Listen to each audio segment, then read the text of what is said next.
Thank you very much, my brother, Dr.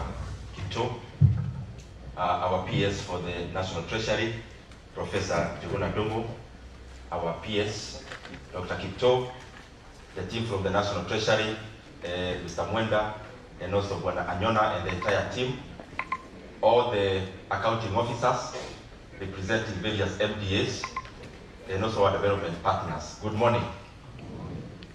I'll try to be very brief because CS will be rushing to the full cabinet later.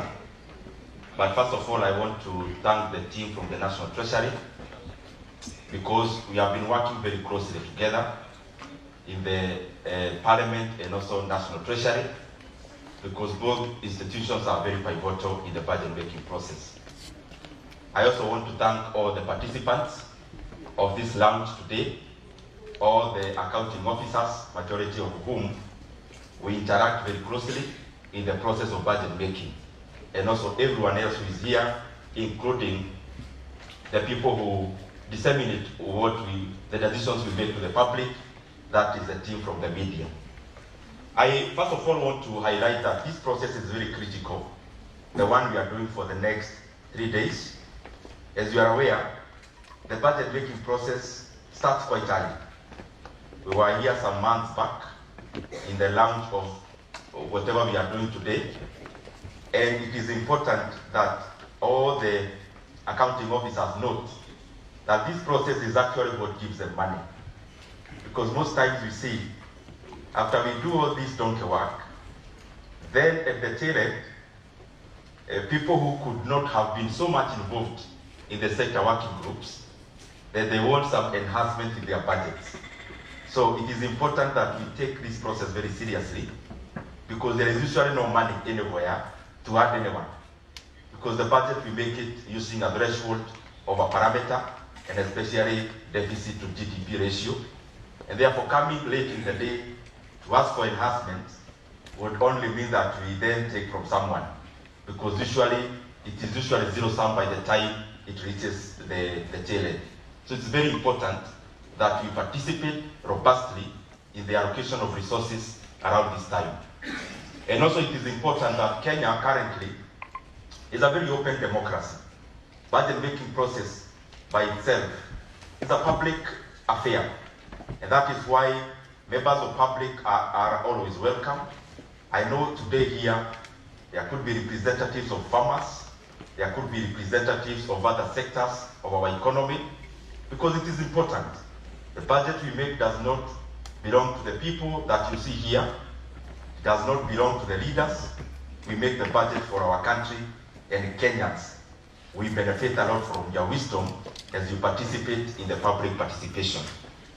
My second point, then I do the last one, is that in many times, it is important to look at the circumstance when we are making the budget. And Professor, I look back when we had such an event, when we came in, and I have seen, I was thinking actually, because we were just from campaigns then, in our first such engagement, I was thinking that was the most intense in terms of how the economy was performing. But then I have seen it keeps on evolving. That time we were dealing with drought. Now we are dealing with prospects of rains that are higher than expected. So it is usually a cycle that we have to keep on managing. But see, here's one thing that is very phenomenal that I've seen, and I actually sympathize with your position together with the peers. I think your offices are the ones that work the hardest in this country, because you have to manage so many things. But looking at it in terms of the global macro, you see all the economies of the world are having contractionary.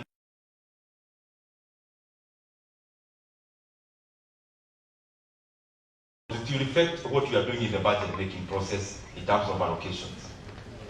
When other countries are contractionary, can one economy like Kenya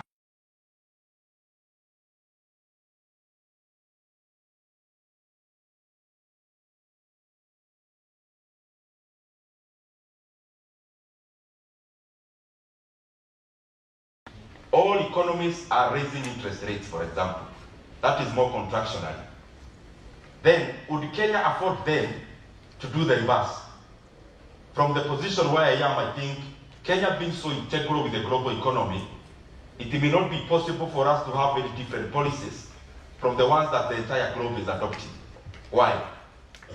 Many times we say the interest rate is going up, it is hurting businesses.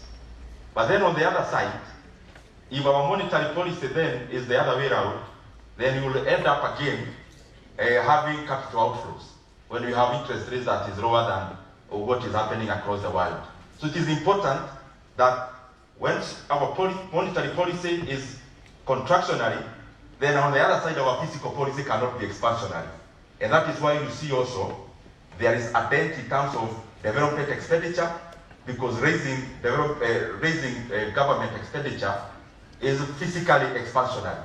So we have to keep on balancing those so that we deliver well at the end of the tunnel.